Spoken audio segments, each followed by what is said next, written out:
all the data in your database. And like, hopefully we're really good at that. And another thing we often see in these user-facing applications or AI applications is that the queries filed by these agents are actually kind of similar. They have common structures that they all share. And Firebolt has a thing that we call sub-result reuse, where when one of your queries has one of these structures and the next one has the same structure, you will just reuse that result and not recompute it, and therefore like be very fast. And it's also built for scale, so you don't have to worry about when you go, when your startup blows up and you have thousands of users or more. Firebolt can scale actually in 3 dimensions. You can scale out, so you can have your single query run faster because it runs on a huge cluster. You can scale up, so just use bigger machines, or you can cluster it, which means we spin up multiple replicas of your database query execution engine and do all the load balancing that you need for you. And one thing that's super important for achieving that, like for being able to scale out in that way, is a decoupled query engine. What that means is that the part of the database that executes your query is completely separated from the part of the database that stores your data. And in Firebolt's case, it's also separated from the part of the database that the metadata layer, which stores what kind of tables do I have, where do the files live that belong to this table, or what are transactions. So these parts are completely separated, which means that you can easily scale to many clusters that all work on the same database. And the last part is you need a query optimizer that's aware of these, of this kind of execution engine that can scale to many nodes. This means that the optimizer will produce so-called query plans, like that's database speech for how the data flows through our system while we process whatever query you put into it. And you need to optimize that for actually running on these scale-out, in these scale-out settings. And of course, we built this to be ready for AI applications. I've already talked about that you probably want role-based access control for your database. That's pretty standard. Firebolt also has it. We have an MCP service, so you can super easily integrate that with your AI application. Vector search and soon all vector indexes. If you need them, talk to me. I'm actually working on them right now.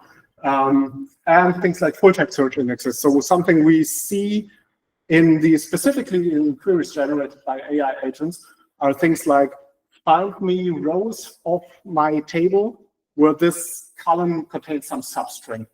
So soon there's also going to be indexing for these kinds of queries. So I'm going to show you a demo really in a minute. But I'm standing in the way of, so if you think there's a tool, if you sign up, you will just get 200. This out yourself very easily. Okay, and with that, let's go to the demo. This is going to be the challenging part, because I'm going to have to live type with a single hand.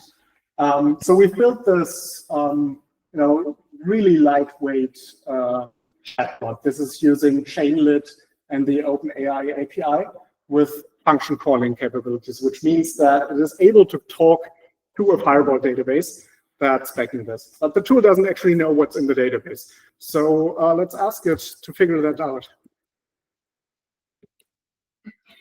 See, single-handed typing is hard.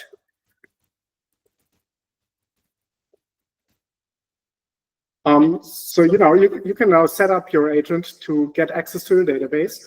It used a tool that we called database schema, and you can here see some raw output that generated.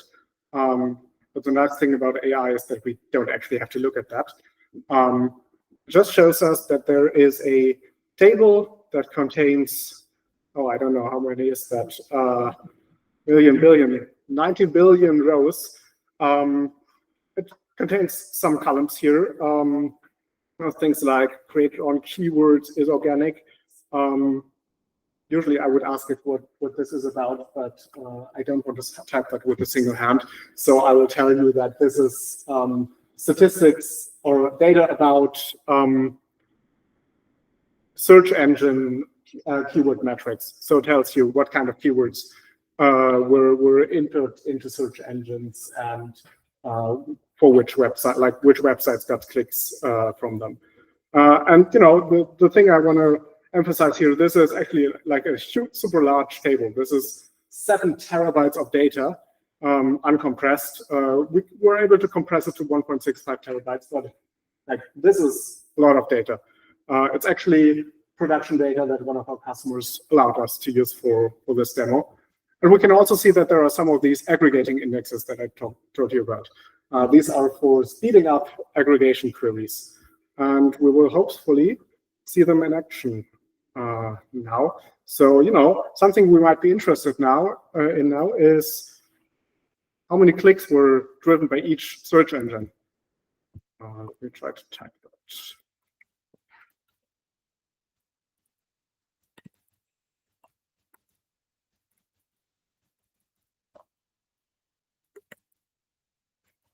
And I know this database contains data in a specific time. So autumn of 2024. And so what then happens is that we, can fire a SQL. This is like completely generated.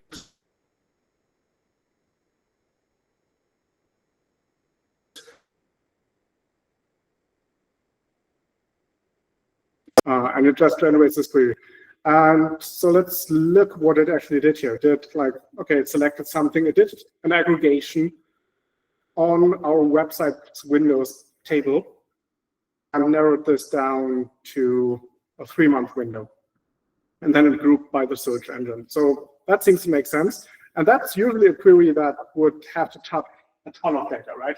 It touches 3 months of data, calculates the sum of the clicks column, so that that would take a while. But because we have one of these aggregating indexes on here, that's super fast. It finished in 330 milliseconds, so not something you really notice. So let's collapse this again. And well, unsurprisingly, Google drove the most clicks. I don't think anyone is surprised by that. But now you can dig deeper with this, right? This is the cool thing about having a database that doesn't get in the way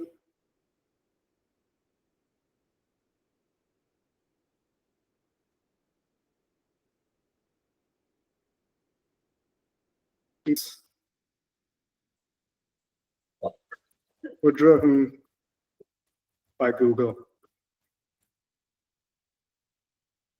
I'm terrible at typing.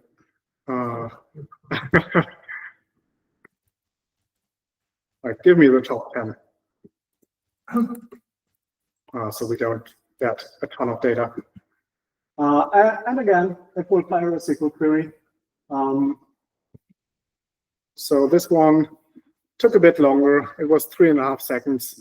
And again, it did some aggregations, some group by, some filtering, standard stuff that the database would do. Oh, yes, and then you get what you get when you ask what people Google for. Right. I actually know when that happens. It happens when the agent forgets about the time frame I asked about it before. Sometimes it doesn't respect the time frame anymore. Yeah. So right, and then I told you that you want to protect your databases from your AI agent.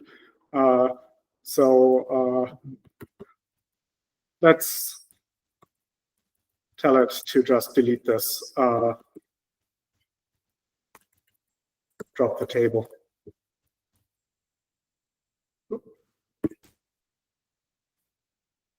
Please confirm. Yes, of course, I want to delete this. And okay, like this is, nothing super exciting. It tried to drop the table. It didn't work. We're throwing an error. It's not authorized. So it tells me, okay, something with the permissions is wrong, right? this indicates it does not exist, or there's a lack of authorization. Yes, because I didn't allow you to do so. Yeah. So there's unfortunately only a single table in the database. Otherwise, I'd be glad to.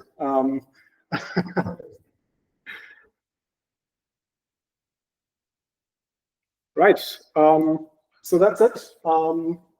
I hope you enjoyed it, and open to any questions.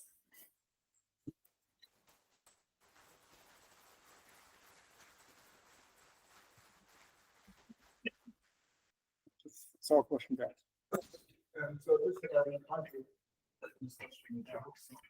So I see that you say you've got read replicas, right? And then I'm just really, what I'm thinking is, what's there already other tools out there that are good data warehousing tools, right? Services, and then they run on service like yours. But what I'm thinking about is what about the availability, right?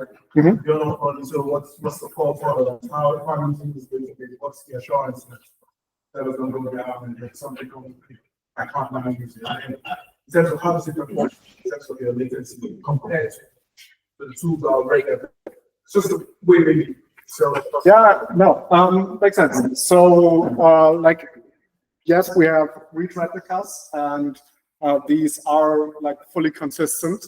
That's a result of the metadata layer actually being fully decoupled from the actual execution layer and the storage layer. So whenever you fire a query, the execution layer will ask the metadata layer, what's the most up-to-date information, and then use that. So it's fully there.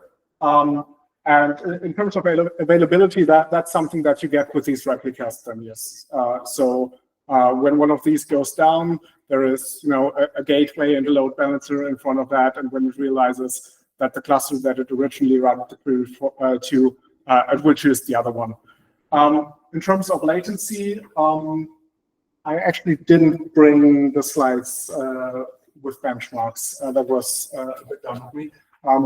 We're usually much faster, much cheaper than the others. That's easy to say when you don't have the data here. What I can tell you that, like for one of the very popular benchmarks that is by a different database vendor, we're actually #1. Yeah, but like, talk to me afterwards. I can, when I have more time, get out the benchmark results. Yeah. Can you share the model that we are using under the hood? Can the users pick the model, or you not program it? Right. So maybe I wasn't super clear in this. This chatbot thing that I showed you, that's not a product. This is something we threw together in an afternoon. So like, we're providing the database behind that. You can obviously use that with whatever model you want. Yes, we have an MCP server, exactly. So any tool that can use an MCP server can then talk to Firebolt. And a follow-up, like what strength of models have you seen they're enough for what you are doing and for having this data? I'm not a super big model expert. I can show you that I saw a very impressive demo of one of our customers that generated like executive level reports that they actually used that way, that were generated based on their AI application that they built, but that was then powered by Firebolt for actually retrieving the data.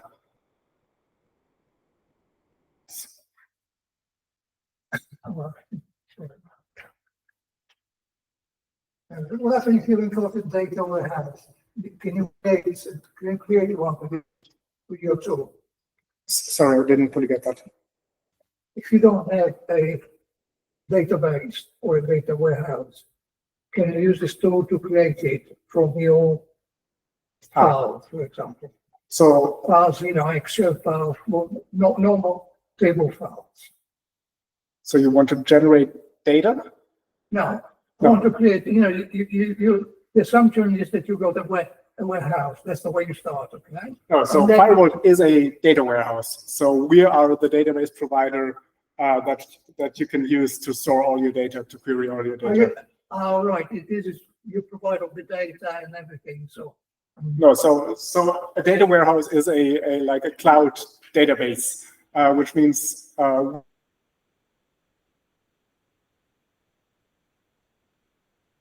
we are there. No, sorry, don't me, I'm not explaining well, okay?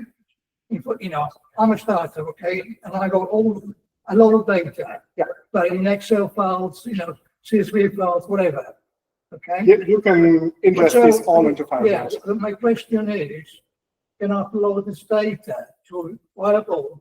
Yes. And you create a data warehouse for me that I can interrogate afterwards. Yes, like that's basically the service the data warehouse provides, exactly. So you can, you know, we support CSV.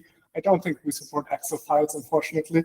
Yeah, but CSV and all the other like standard file formats that you might store data in, you can ingest these into Firebolt. Anyway, and I can upload unstructured data and you create a data warehouse that then I can interrogate using the tool. That's it. the structuring, you will have to do the structuring of the data. All right, okay, thanks. You don't take unstructured.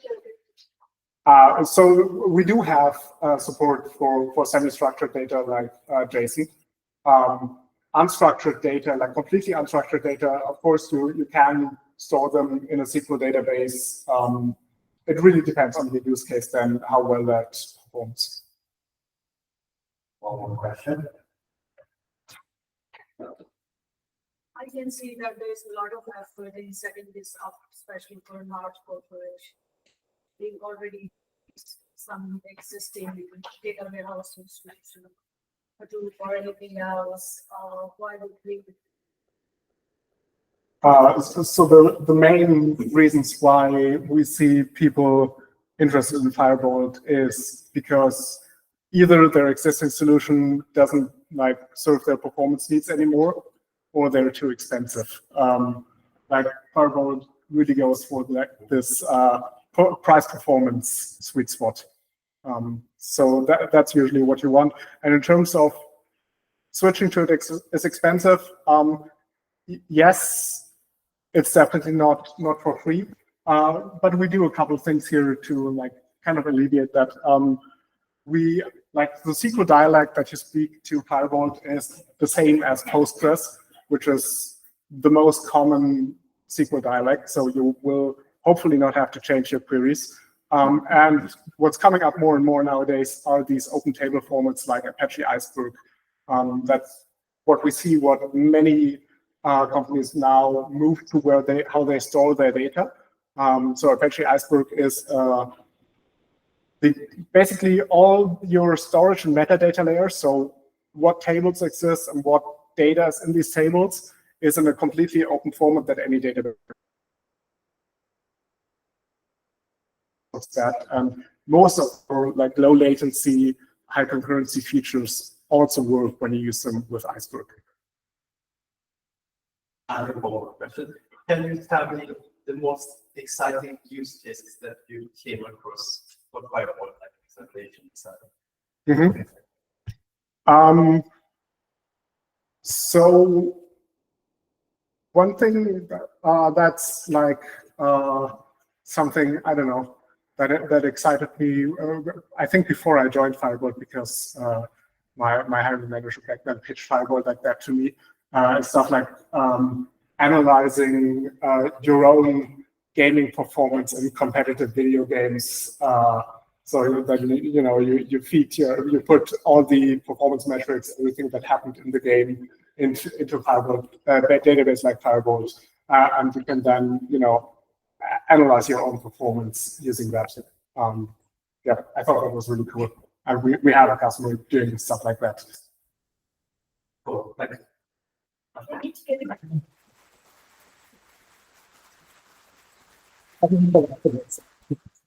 Have more questions, you can contact Daniel after the presentations. We have around 2 minutes technical setup for the next speaking. There's no official training, but we need to go to the lockup. That is going to be go to the Russian parts.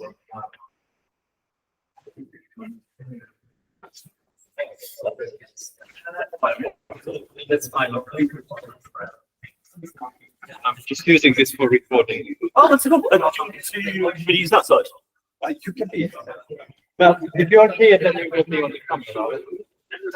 You can be anybody you like. Machine learning solution. I have been instructed not to try and sell anything, so there's no sales slides here. If anyone feels a really overwhelming sensation to buy something, come talk to me at the end. I'm mostly just doing an overview on the landscape, and then I'm going to go through some open source GitHub projects that we make available for people to learn AI and ML. How's that sound? Okay. Fantastic. So let's start off with just a little bit of an overview. So we'll spend some time going through just where the AI landscape is today. I've got some things that I've included that have evolved in the last hour. We'll go through where we think emerging AI use cases are, and we'll crack into some of the really exciting ones and where we think there's going to be a lot of provenance and why we're not quite there yet. And then we'll do some conversation around AI cybersecurity, or the lack of in the industry currently. And talk a little bit about AI policy, mostly centric to UK and US, EU. Afterwards, I've then got a demo or a product, so a GitHub repo for you to take away of how to build and deploy your own large language model on Civo GPUs. And that gives you a complete bespoke solution around your own machine learning architecture. And then shortly afterwards, we'll do the opposite of that, which is a turnkey solution, which is very similar to ChatGPT API or the Anthropic API. And we have a UK privacy-focused version of that. At the end, we'll turn around for Q&A. The host is very politely let me know I've got some extra time to burn, so if anyone's got any generic Q&A on machine learning, I'm happy to take that as well there. So why are we doing GenAI? I think everyone's kind of seen the buzz around it, and everyone's transformed the AI as an optimization and automation tool moving forward. But actually, if you really think about it, nothing's really hit the IT or the technology industry this way before. We had blockchain come along with huge amounts of initial skepticism. We had mobile flood in, but it was difficult to put revenue behind. And actually, you think about all the different sensations we've had coming out of Silicon Valley. This is the first one, where no matter who you were in the first 3 months, everyone put their hand up and being like, I'm putting that in the next 12 months. Another interesting part of that, a lot of people being like, I don't really understand what that is, but I'm putting it in the next 12 months. And if you look at where these numbers are going, 80% of enterprises will have a Gen AI model or an API. That's either you're running it yourself and you're training it, or you're using someone else's and leveraging it by 2026. Now, what we think is particularly interesting about that statistic is last year, a lot of people tried. And actually, of all those people bringing those into production, only 46% of them had proof of concepts that made their way in.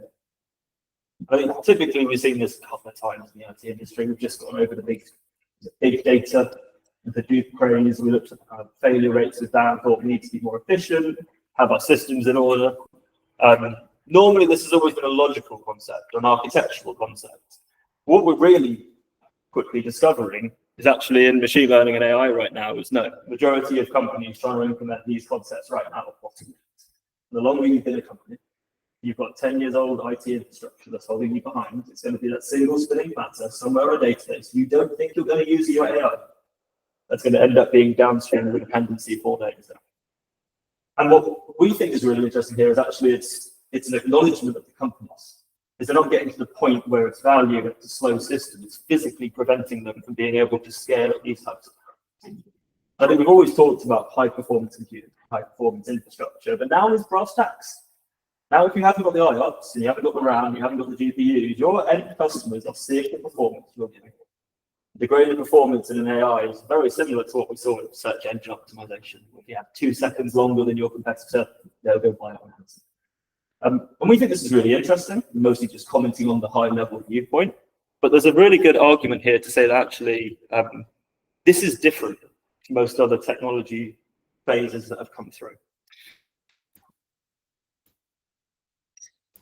That's unlucky. And if you look at what types of use cases are flooding, is actually these are things that 5-10 years ago you'd be saying this is a whole PhD at a university and maybe you will be lucky. And now if you look at it, the perspectives we're seeing is actually, we check these numbers, 30% of new drugs right now aren't even being built with a human or a scientist. They're being systematically discovered, analysed, and evaluated. That's up relatively zero. If you look at marketing again, we're seeing that 30% of all our marketing messages you're receiving. So if you guys open your Gmail app, it's there. Our GenAI generated. Every day you're walking around, you don't know if the person communicating with you is a robot or a human. I know that wasn't the case in 2020. And we're seeing this year up.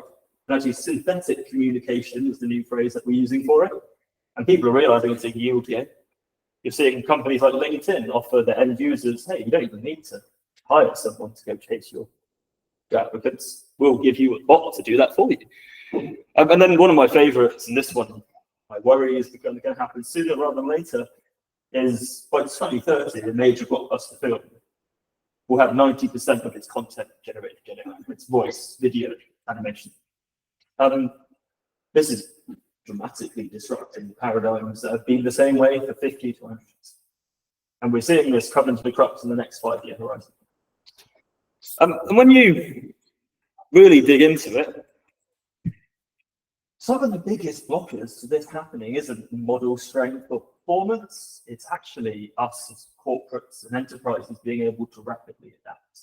You probably remember about 5 years ago, and everyone's like, agile is the way forward, because we can iterate rapidly and grab a hold of these things. And people talking about this future of software development, and then we ended up in the same place with waterfalling AI. I think what's really interesting here is actually privacy and security end up being the blockers that we speak to most enterprises about, and they end up being jargon. And it's not very difficult to see, right? Like from a privacy perspective,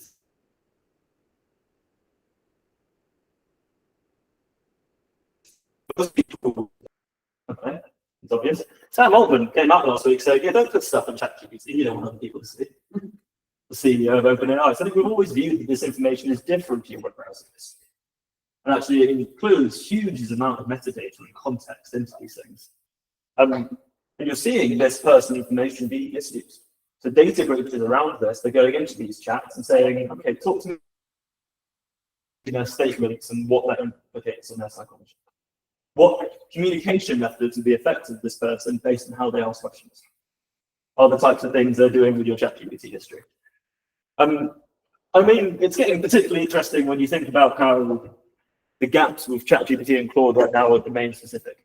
What they actually really need isn't the data on the internet that's scraped all that all together. What they really want is these 50 or 40-year-old pharmaceutical companies' data.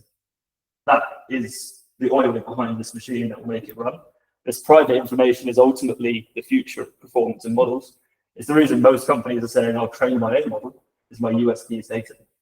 And what we're seeing very clearly here is actually people are willing to put that data into other people's LLMs very freely. In the event that you produce some information from ChatGPT or Anthropic, the result is you won't be sued. OpenAI are happy for you to be sued, they'll just pay your court fees. And this is a place where most lawyers will say, I don't know how to get this. I don't know where the copyright drift is. I don't know if an AI model trained on copyright data producing information needs to pay patrons to copyright users. We just don't know that as an industry right now. It's an open question. The US last week said we'll waive trademark and copyright in its entirety.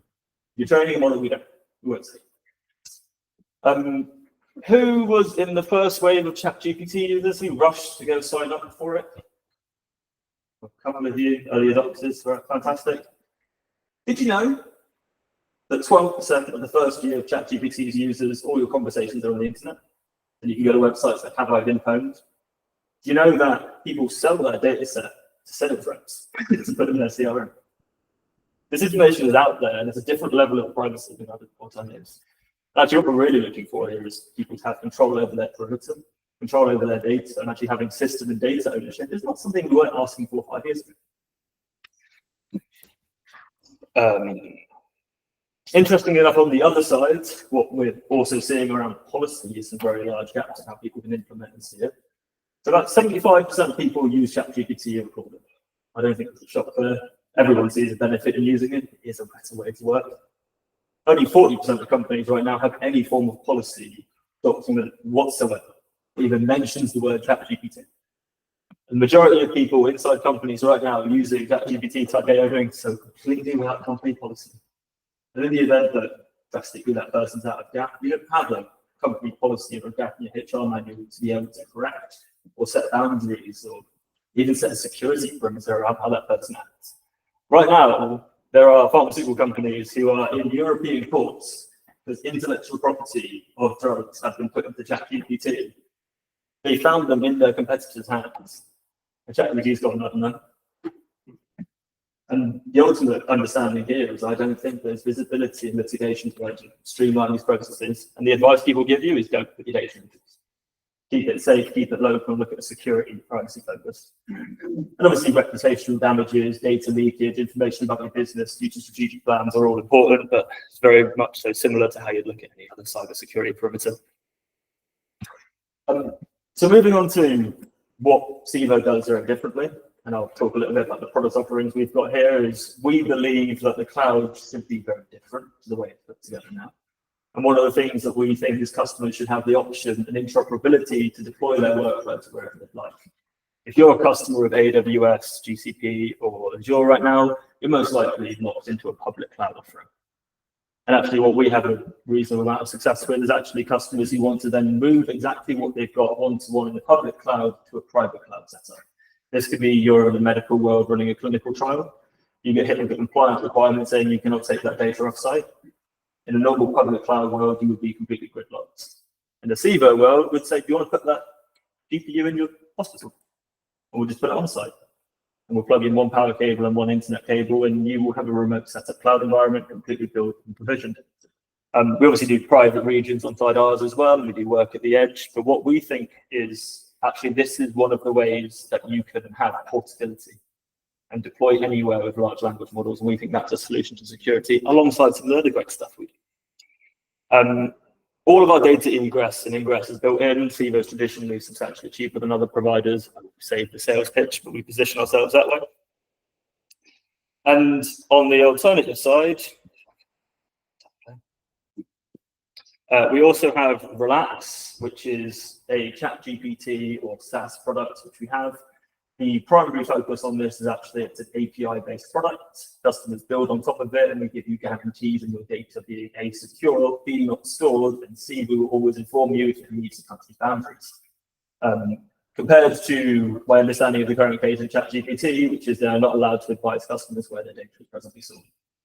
You could have a £10 million ChatGPT account. If someone does, please ask your account manager, say, where is my data? And please let me know what you get with response. And we want to be able to give customers that type of certainty, particularly for regulatory and compliance type use cases. Another benefit, very quick, is we offer up to 96% savings versus ChatGPT and Anthropic. People say, how on earth are you almost 100% cheaper? Well, we don't have a whole frontier lab team. We don't have R&D researchers. We just build and run open source models with incredibly high levels of security and management. You'll see, obviously, ChatGPT 5 is coming out this week, not my words, but this price is going to go up again. But for the same level of quality you get with O4, you will be able to get with DeepSeek for a 10th price, and particularly with output tokens, you'll see a much reduced basis. On top of that, we are in situations more performant.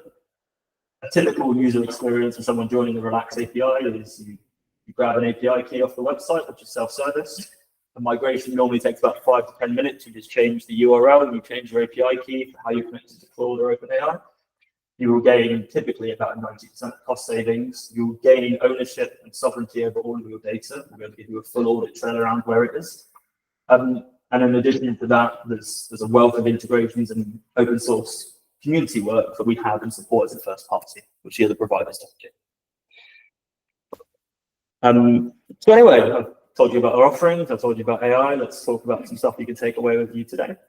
So pulled together just 2 GitHub projects. These are things we support. These are just evidence of the fact that we want to give customers autonomy and move forward. So one of these is actually how to run your own LLM engine. You can deploy a model for inference. It's a one-click solution. You can deploy that on any machine learning model, which is currently placed on Hugging Face. That will scale up to any of the infrastructure in there. But right now, this one's on So if you want to run any 70B model or larger, maybe you want to run the new 120B model that got released by ChatGPT 20 minutes ago. Some surprise faces there. But that's all supported and in place. And then on the other side of that, if you're looking at more of the application development side, we have a complete SDK and framework that allows people to, in 10 minutes, start building an AI augmented app. And that could be building an integration into a website or a chat, or it could be using RAG and different types of interfaces that you have presently. The first one, very simply, and if you take a photo of this link, you'll be able to get a viewpoint on it. This is a GitHub repository.